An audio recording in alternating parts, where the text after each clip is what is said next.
Good morning. My daily devotional discusses two age-old questions. One, is God in control? Like, really in control? And two, why does it seem that bad things happen to good people and the bad people get away with everything?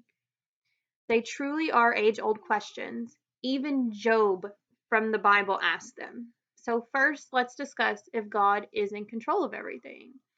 Job 1 verse 1 and 6 through 12 state, there was a man named Job living in the land of Uz who worshipped God and was faithful to him.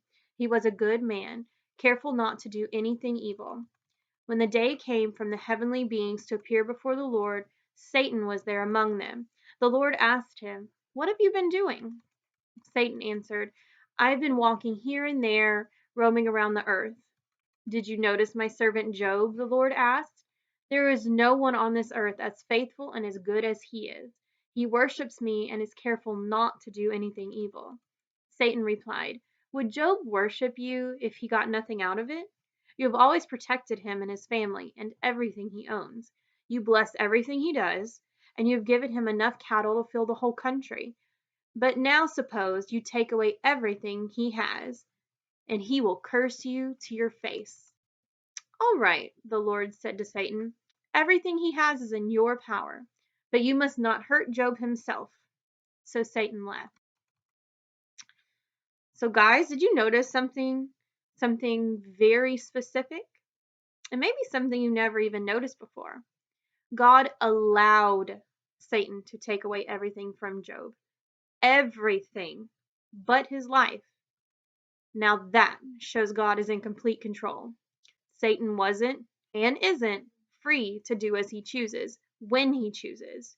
God is so in control that he gives us now, as he did back then, the freedom and ability to choose, the freedom of choice. And it is sometimes through our freedom of choice that Satan is able to influence our lives. However, we have the Holy Bible and the Holy Spirit to guide us into making the right choices in our lives, to aid in keeping Satan's influence out of our lives. Now, on to the second age-old question. Job asks in Job 21:7, "Why do the wicked survive, grow old, become mighty in power?" Job might be onto something. Sometimes life isn't fair. But remember, this life is not all there is. I have a theory.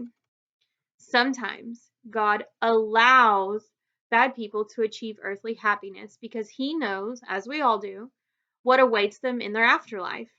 And God allows bad things to happen to good people because through our perseverance, we are strong in our faith and we will be eternally rewarded. Luke 6:23 states, "Be glad in that day and leap for joy, for behold, your reward is great in heaven." And 1 Peter 5:4 states, "And when the chief shepherd appears, you will receive the unfading crown of glory." I know that we're all going through a difficult time right now in one way or another. Some are ill, some are having to work in dangerous conditions, some are considered essential and have to come home to a family who are susceptible to the virus, others at home suffering under the abuse of a loved one, having to face their addictions without in-person support. And on top of that, we all had other stressors and needs prior to this virus landing on the continent. Job went through the most difficult of times, and the good news is we can have the same faith he did. We can know that God is in control, even through the hard and difficult times. In times we may not understand what's going on and why. Therefore, I leave you with these two verses of encouragement. First, Psalm 55:22. "Cast your burden onto the Lord, and he will sustain you. He will never permit the righteous to be moved." And Deuteronomy 31:6. "Be strong and courageous. Do not be afraid or terrified of them, for the Lord your God goes with you. He will never leave you or forsake you." God bless you all. Stay safe and stay healthy.